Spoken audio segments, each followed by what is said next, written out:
This segment features footage courtesy of MKP Studio, a channel exclusively focused on investigating locations that are best defined as unnerving, primarily deep forests and isolated wilderness areas.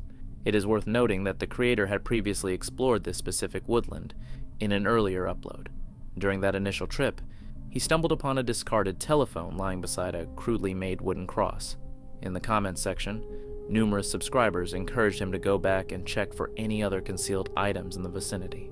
Consequently, that is exactly what he decided to do. The video is set in a Washington forest amidst dreary, rainy conditions. Almost immediately after entering the tree line, he walks past two caution signs, markers that explicitly warn of hazards within these woods. From the very beginning, a tense atmosphere is established. Let's observe where this journey goes. As I started hiking into the woods, I immediately noticed several missing person signs posted along the trail. Now, I'd seen similar signs in the nearby town before, but never this deep into the forest. And it was definitely a creepy way to start off this video. So this once again just emphasizes the dangers of this place. So I've never seen any missing signs around here before, but I'm not sure if this is meant to be a deterrent, similar to like maybe the other signs that we've seen around here, but this is definitely strange. This is definitely a new one. I'm pretty sure this is a sleeping bag. Yeah, this is definitely a sleeping bag. This looks like pretty new. There's something in here. Whoa, it's a shotgun shell. It looks like it's unused.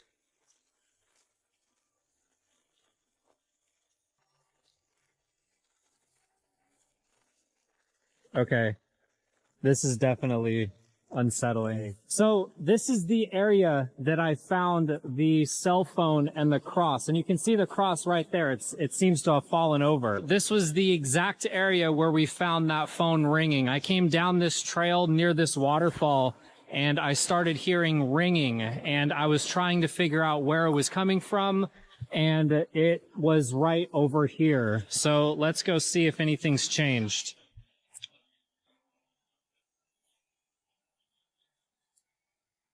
Whoa, there's something else right down there.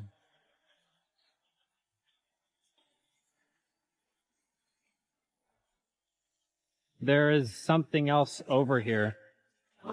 Whoa. Whoa. It says, "Forgive us." This was not here the last time. This was the original one that we found, but it's fallen over. But there's this new one right next to it. After returning to the specific location where he had earlier discovered the artifacts, he pushes further into the wilderness. For approximately half an hour, he hikes without witnessing or hearing anything out of the ordinary. There are no peculiar noises or movements, only absolute silence, until he arrives at a spot where something grabs his eye, an object suspended from a tree branch. Let's watch on. I think I just found something.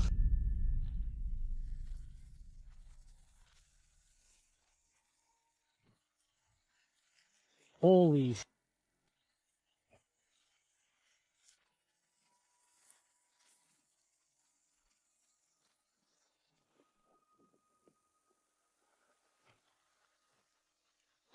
What?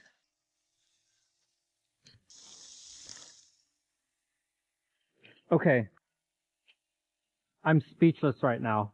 There's this found footage movie where they're in the woods and they find a bunch of these like weird doll things hanging from the trees, and this looks identical to those dolls. I feel like we have just stumbled across something that we were not supposed to. So we have found ourselves in a situation here, and I don't know what to do next. This entire area is covered in these weird stick figures hanging from this tree. There's this big one here, but there's another one hanging right next to it. I just found two more. Holy sh**.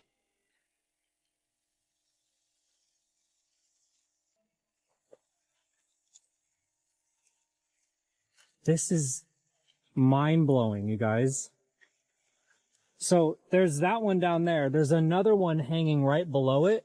And then there's this. There's two other ones right here. I don't know what to do right now.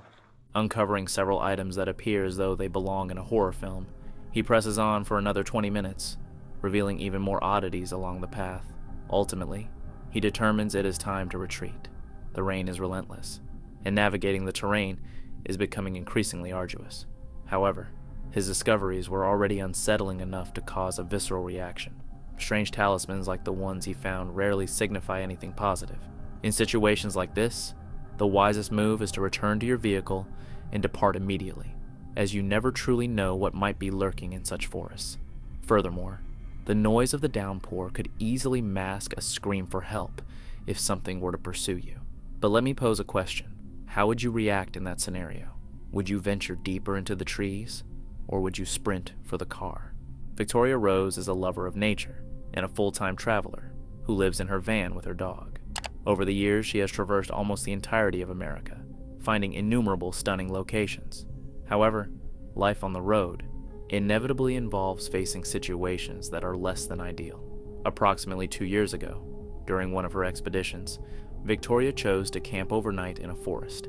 She was seeking solitude, fresh air, and a peaceful walk with her dog. For a time, she found exactly that. The day was gorgeous and the woods were serene. It felt perfect. But as evening approached, the atmosphere shifted, and her problems began the moment night enveloped the forest.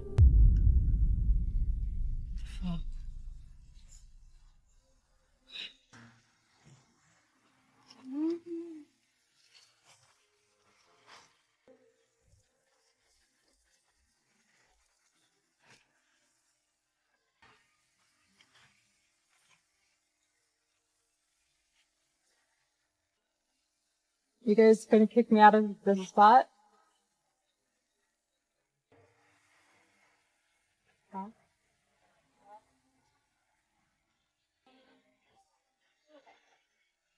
Are you guys gonna move your truck so I can at least leave? You can move your truck so I can leave? Huh? Well, it's kind of weird that I was well, I am. Well, now I have to like leave because there's no way I can sleep like this. Can you at least ask, like, or say excuse me or something? Like, I was camped here. I understand. We told you we didn't know there was anybody in there. Right, but can you like say like yeah, but it's just common courtesy to say sorry. I didn't realize. Is it okay if we camp here? But it's like this is the spot that I got. It's just strange. It's rude.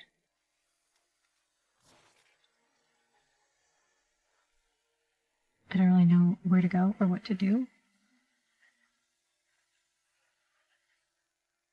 It's like 2 a.m.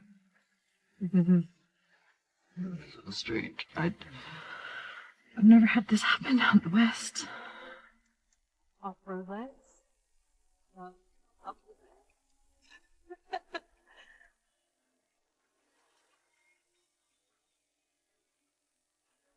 Oh, I'm so tired. Well, there's gonna be some lines, but I hate driving at night, like especially when I'm this tired, because it's like nearly 3 a.m. It was a weird situation. Sadly for Rose, her night did not proceed as intended. In the dead of night, she felt compelled to abandon her campsite. The cause was a group of strangers who arrived and parked immediately adjacent to her, refusing to relocate. This sort of conduct seems incredibly odd to me, even in official campgrounds when there is ample room elsewhere in the forest. Why would anyone select a spot directly beside a stranger unless they had ulterior motives? Given the situation and her lack of self-defense, Rose decided to depart and sleep in a parking lot instead. It was a prudent decision, particularly since staying deep in the woods would have meant remaining completely isolated with that other vehicle. So I ask you, do you believe Rose made the correct call? And furthermore, what does your gut tell you about the intentions of those who parked right next to her? With the experience of Taylor, the creator behind the channel, Taylor Van Beek, Taylor utilizes a car that he has modified into a camper van for his various travels. However, what unfolds in this segment is unique, a scenario that, without hyperbole, could have proven fatal. To provide context, Taylor is not isolated in the wilderness this time. Instead, he is camping in his van outside a friend's residence. The friend was out of town, so Taylor stayed behind to watch over the property, choosing to sleep in his vehicle parked on the street adjacent to the house. The day begins pleasantly. He grills a meal in the yard, eats, and retires to the van to relax, awaiting sleep. Nothing seems amiss. At least, not initially. Let's observe what occurs. So we're gonna go ahead and hit the sheets for the night. Now I am gonna leave the pups inside because I've got a lot of fishing gear in here. Me and Lola are going fishing tomorrow. Just gonna let them hang out in the crib while I get the bed to myself. We are hitting the sheets. I will see y'all in the morning. Good night. I don't know what the heck's going on, but I think I just heard some gunshots right outside my truck.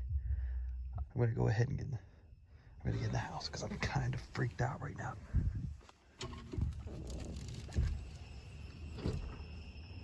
Oh.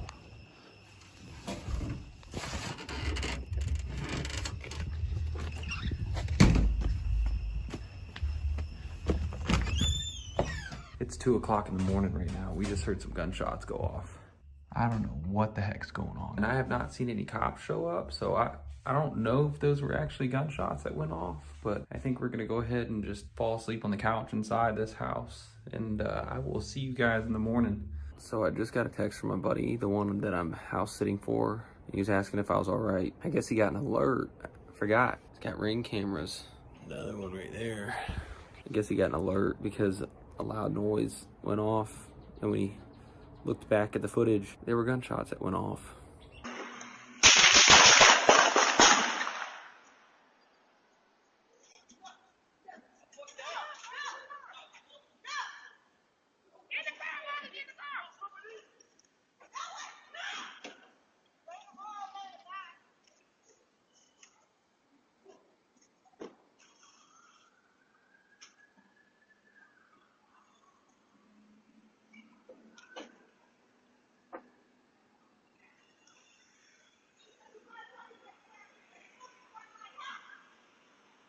From the footage, they came from that general vicinity.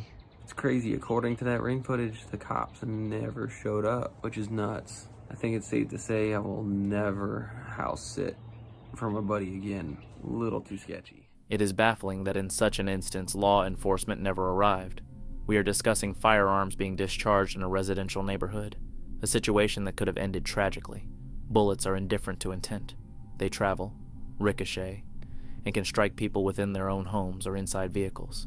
This is precisely the risk Taylor faced. Although his van was parked in a driveway, matters could have escalated rapidly. A single shot often leads to more, with unpredictable trajectories.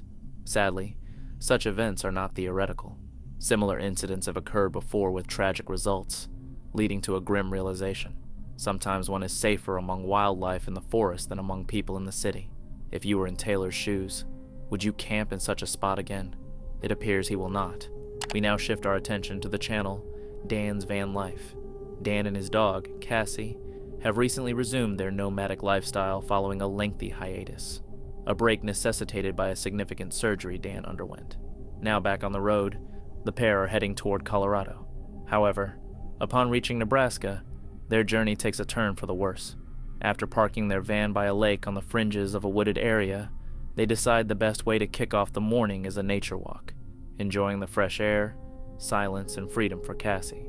Neither of them suspects that this is merely the prelude to a sequence of distressing occurrences. Let's see what unfolds. This spot's pretty freaking cool.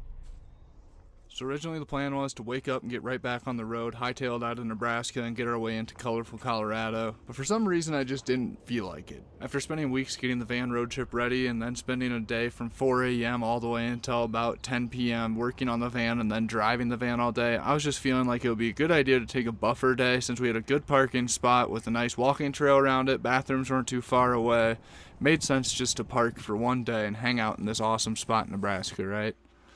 I was behind on live streaming, so I put in a good few hours playing the racing simulator on live, and then we just had a really chill evening walking around by the lake, hanging out down at the beach, and then we came back to make some supper. And when I got back to make supper, I found a tick on me. And when I looked closer, I found another tick on me, and another, and I pulled about 5 off of me before it hit me. How many are on Cassie? So as I was looking Cassie over for more ticks, I realized that the french fries were still in the oven and I absolutely fried them. So it was just really seeming like one of those days.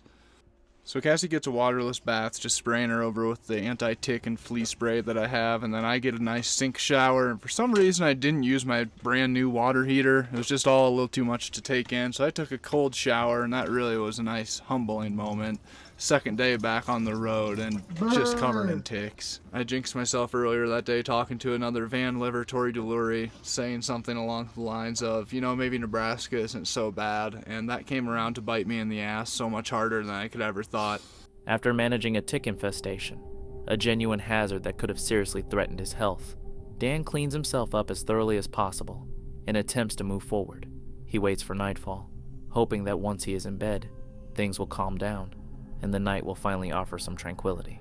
However, his ordeal does not end there. As darkness descends, fresh complications arise. Let's continue. Just when I thought my night couldn't get any worse, I decided to try to go to sleep with a tick-filled bed. And as I'm rolling around in the bed bugs trying to fall asleep, I finally start to doze off and I hear something strange behind the van.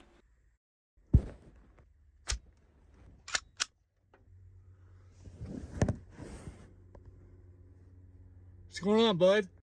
So I just woke up to the noise of something rutting around outside the van. I don't know if it was somebody fucking with the back door handle or if it was just somebody bumping against the van. But we are parked somewhere that there should be no one near the van. And then I heard a loud belch. I got up and grabbed my safety device, and I haven't heard anything since.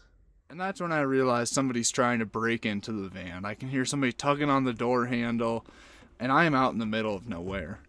And by this point in the day, I'm just irritated that my night's sleep is now going to be completely ruined, not only by the bed bugs and ticks, but by some Jimmy trying to break into the van. Normal person probably would have got up and drove to a new parking spot at that time, but I just truly had not one fuck left to give.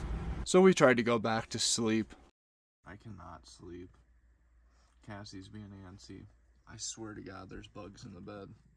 I feel like they're everywhere. It's crazy. Regrettably for him, the day proved to be disastrous. It began with the ticks, followed by an attempted break-in while he was stranded in the middle of nowhere, and ended with lingering paranoia and itching that denied him sleep.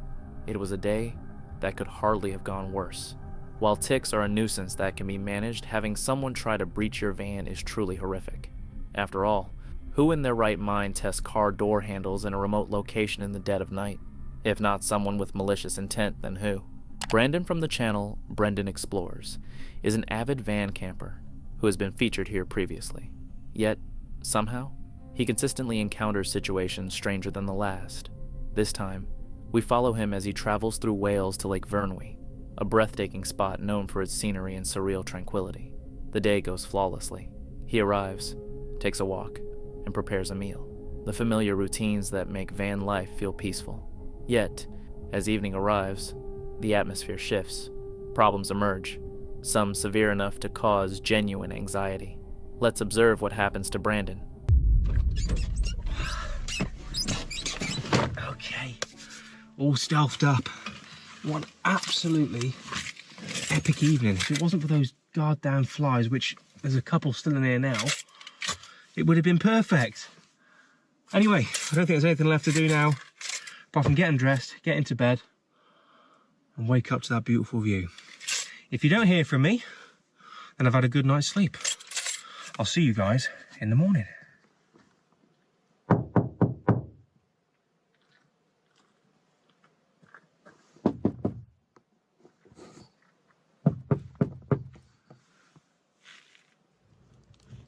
I can see headlights.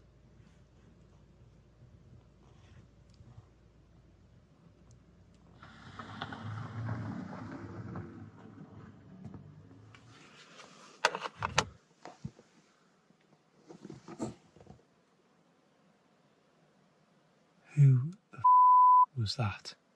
They just drove off. Didn't shout anything. Didn't ask if anyone's in here. Gave a couple knocks, shone the light in, and drove off. Shit.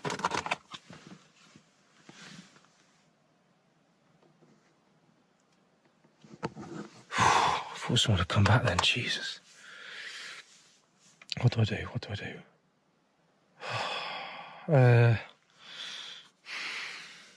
The fact that they left makes me think that they're probably just going to leave me be now. I'm going to see how it goes for the next half hour or so. What time is it?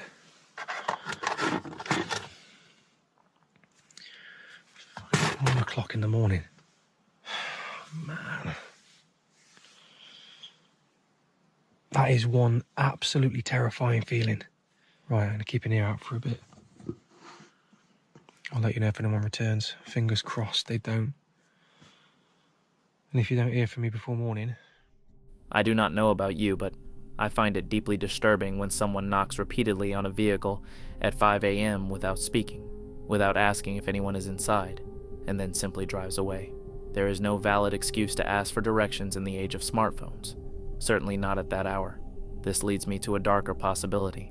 Perhaps they were not seeking help, but rather checking if the van was occupied. The fact that they departed so abruptly might indicate they heard him or sensed his presence. It is a very real possibility. What are your thoughts? And how would you react if you found yourself in such a situation?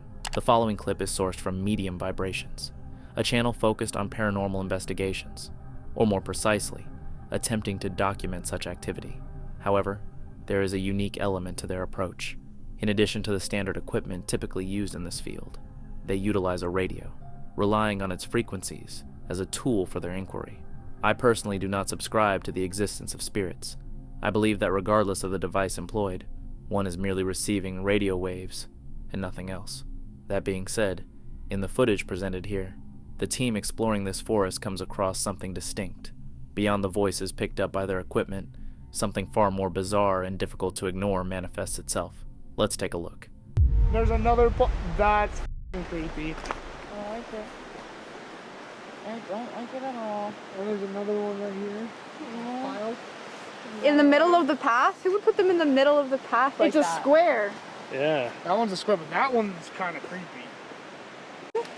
So we found these things right in the middle of the trail, whatever they may be. There's another one over here. What are they? Who knows? Someone put them here for some reasons, probably spiritual reasons. There's also a little fairy hut. Yeah, I gotta go check out the fairy hut here. Go on over. Yeah, this is like, whoa. Teeny, teeny. Why? Yeah, there's a collar there. Yeah, it is a dog collar there. That's I don't know why that's there, why it's torn, but Lost his collar. yeah, that's it. What's this? I can feel something here that's very powerful. Can you name yourself? Logan? It feels like you know me. Do you know me? Oh, that was 2 yeses. Yeah. Do you live here? Body. I heard body. Do you like this fairy spirit home? Keeper.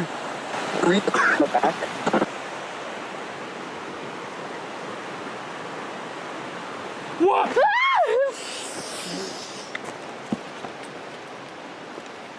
Rice! Are you okay? You see something? Yeah, there was someone's face right there.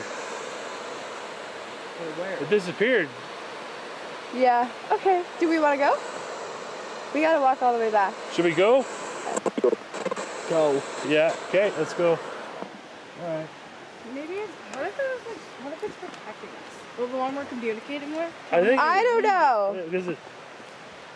Oh yeah, I'm turning it back on. I'm sorry. You have to turn it on our way back.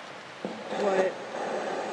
Did we even notice this when we were walking here? No. No, that wasn't here. What in here? We walked this way when we Yeah, came we over didn't to see the it. bridge, I just got and this really wasn't cold. here. I just got Is that new? That is new. That wasn't there, dude. I swear on my life. We walked by this rock, none of us saw it. How is that possible? Craft what? Craft upon. Okay, well, let's get. Did you make this? Let's go. Crafty. Is that you I saw?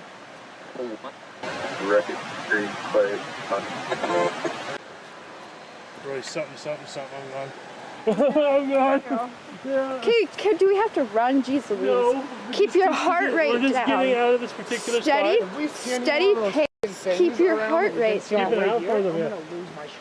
And all they found were their cameras. Sorry for New movie. The video concludes abruptly, and frankly, the only observation I can make is that the group was making so much noise that nothing would have ventured near them, let alone spirits. Everything displayed can be rationalized quite simply. These are likely remnants left by other hikers frequenting the area. Regarding the alleged bury home, given the presence of a pet collar, I am inclined to think it is merely a small memorial, a spot where someone buried a beloved pet and wished to pay respects. As for the audio captured on the radio, the explanation is plain. They are merely stray radio frequencies intercepted as the device was moved around. The remaining scares can easily be chalked up to the paranoia induced by darkness and deep isolation in the woods. I know that feeling well.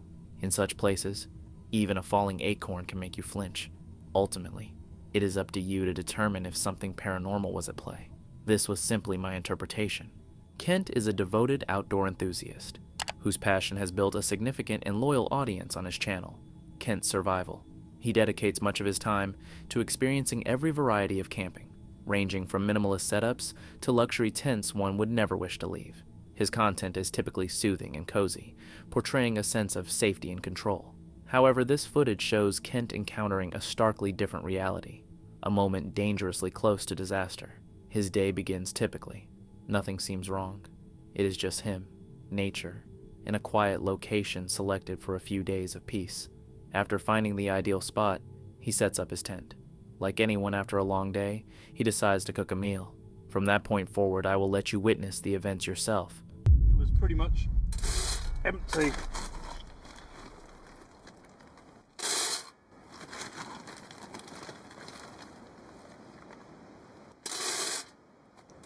I believe I've managed to turn it down a bit.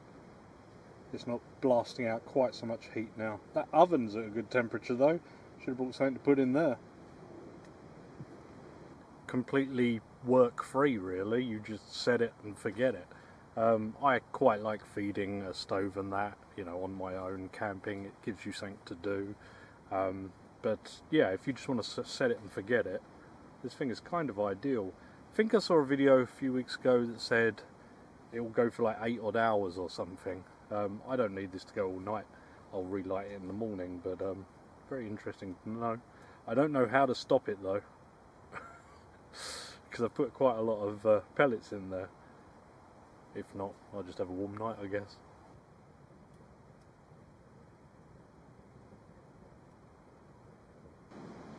Don't know if the sound really comes through, but that wind is really picking up in them trees. It's not so bad down here, but up there, yeah, I can hear it. Bringing in that rain. A couple of hours and it should start. I'll just have to make sure all my bits outside are all put away.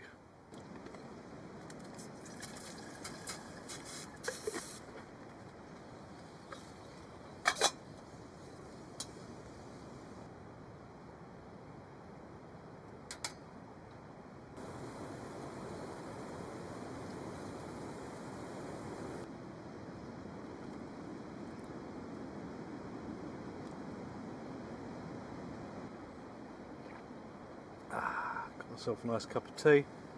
That wind is really picking up out there. It's a little concerning, but yeah, I didn't realise. All good in here though, very warm. There's plenty of pellets in there still. I might leave it closed down and just let it burn off basically while I'm in here. I've got a carbon monoxide alarm. Rain's due in a couple of hours, so watch this space.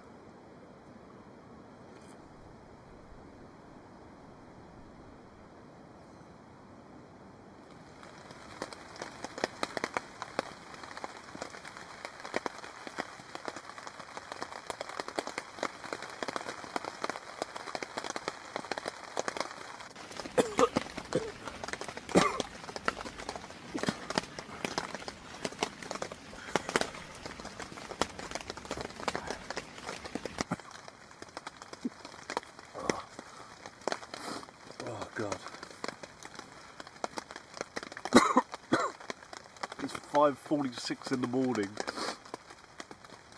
Just woke up and the whole tent was full of smoke. Carbon monoxide alarm hasn't gone off. That's right here. Saying 56 ppm. You'd think that'd be going off, I don't know. Anyway, I'm going to stop this before it does go off. Oh, Jesus. Yeah, the whole thing was full of smoke. And I don't know what happened, really. I'll have to look into this. Ah,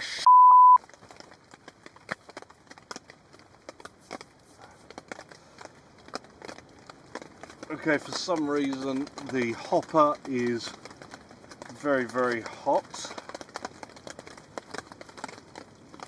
So I'll put my gloves on. Oh, there is a fire going all the way up into the hopper.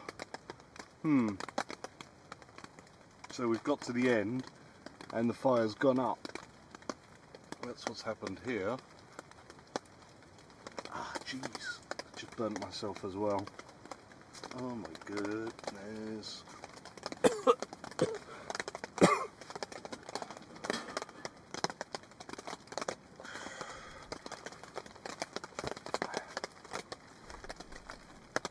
So there, you can see what's going on here now. Oh dear.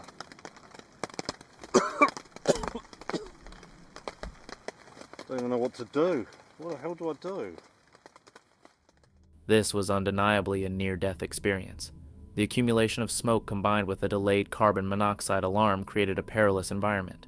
Had Kent not awoken naturally, there is a very real possibility that by the time the alarm sounded, it would have been too late. Fortunately, his body responded in time, allowing him to ventilate the shelter and escape the danger. The external rain and wind likely disrupted the stove's natural draft, preventing fumes from venting upward. Furthermore, Kent had intentionally closed the ventilation opening to manage the fire, a decision that, under these conditions, backfired by filling the interior with smoke. Luckily, the incident ended well. Kent escaped with nothing more than a persistent cough, a minor burn from the stove, and a harsh lesson. Some mistakes are only made once. We now reach Dano Outdoors, a channel where Dano records his wilderness exploits, ranging from exploring hidden caves to camping in harsh conditions, sometimes without specialized gear. This clip showcases exactly that.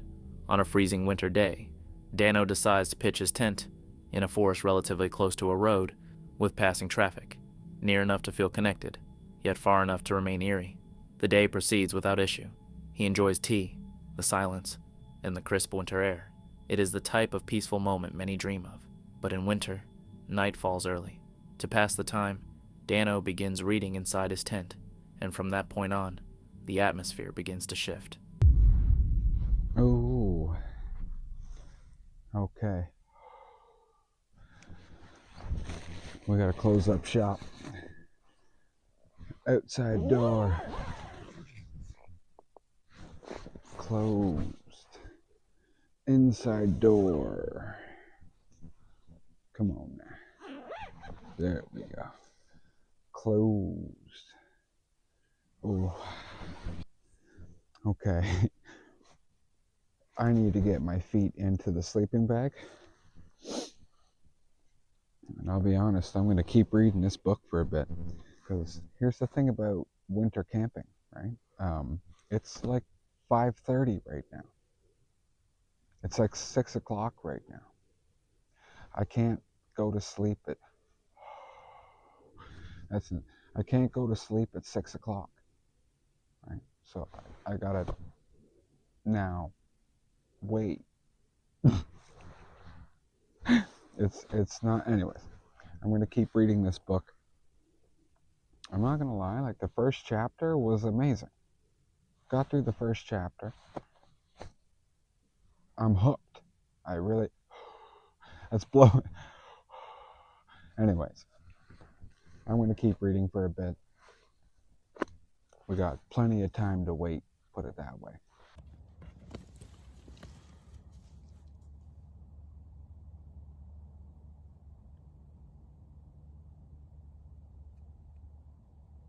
So someone just walked by. I could hear their footsteps.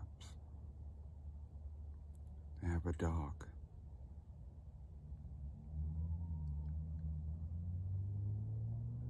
And then they walked by again.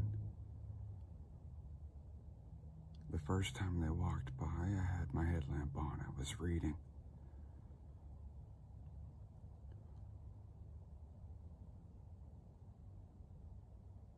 The second time they walked by, they went, "Hey!"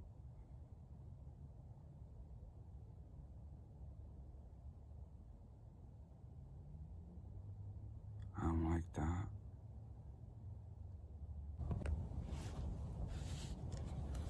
I don't know if you'll be able to hear it, but the dog is barking.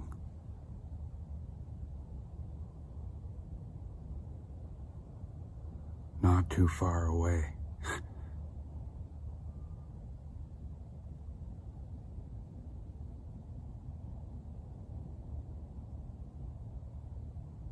Nah. Nope. Nope. Yeah. That'll do. I gotta find my way out of here now.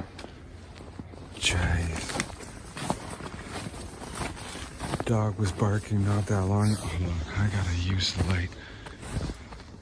I heard the dog barking. So whoever that is hanging out. And I don't like it. I cannot say with certainty whether his story is genuine. In the footage, nothing is audible aside from his voice and distant cars.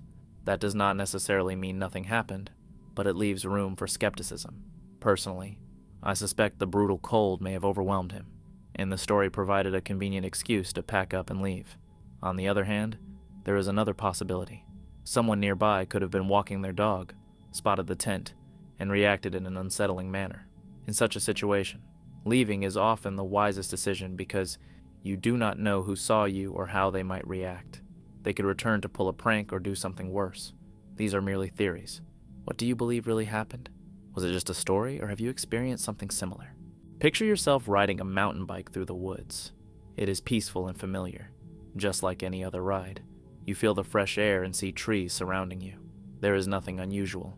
You are pedaling at a relaxed speed, entirely concentrated on the path ahead. Suddenly, the situation shifts entirely. You are compelled to ride faster than you ever have in your life. That is exactly what occurs in the following clip.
The bear pursuing the cyclist was not easily deterred.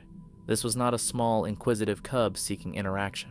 It was a fully grown predator, one capable of inflicting severe injury, or worse, had it managed to close the gap.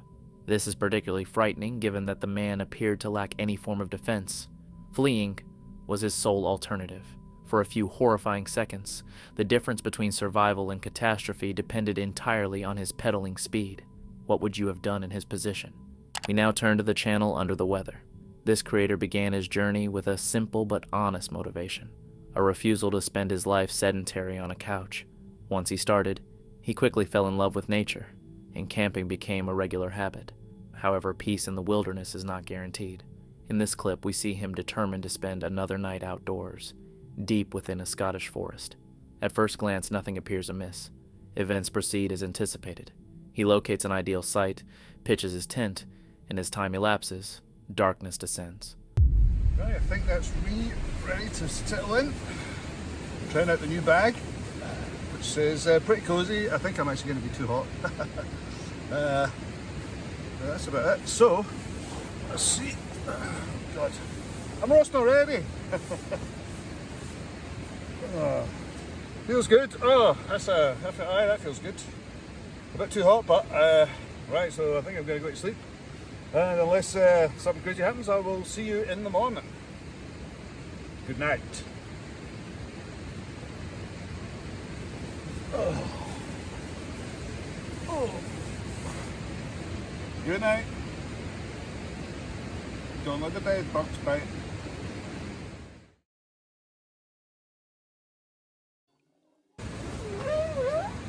Hello? Hello?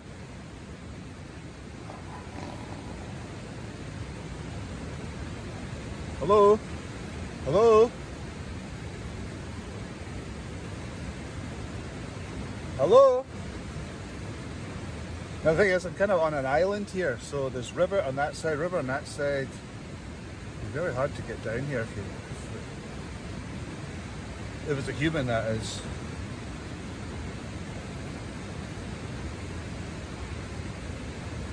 Hello? Typical, now I can't hear a thing. Right, I'll turn the light off.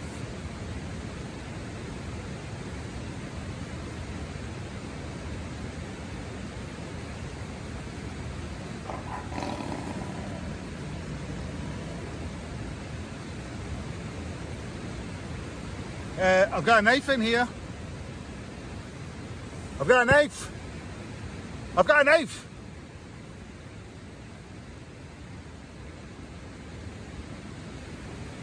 Right. Well, that definitely sounded like somebody there. But there's no one here. Every time I come out, it's empty. Unless I come out the fucking river. I don't even think. No, because as I said, I'm basically on an island, so there's no way that anyone could actually get it. Jesus Christ! For fuck's sake. Hello? Hello? Hello? Jesus Christ! Fuck that. Hello? Heard that noise again. It sounds like somebody laughing outside, but I have no idea. Huh, unless it's the kelpies. Oh. Hello? Right, I might have to leave. But I can't leave, so I'm stuck here for the whole night. If I don't make it, this is my last will and testament, right? You're the last person to see me alive. Yeah. Following that moment, one can hear him repeatedly calling out, "Hello," with no response. In all likelihood, the noises were caused by a fox. Nevertheless, his reaction is entirely understandable, particularly when panic sets in and a few expletives escape. While nothing tragic occurs, for someone new to camping, who does it purely for enjoyment, such encounters can easily trigger fear. If I were in his position, I would likely react similarly. When one is unaccustomed to solitary nights in the wild, every noise seems louder, closer, and more personal. It is a slightly humorous incident, just enough to lower the tension before we proceed.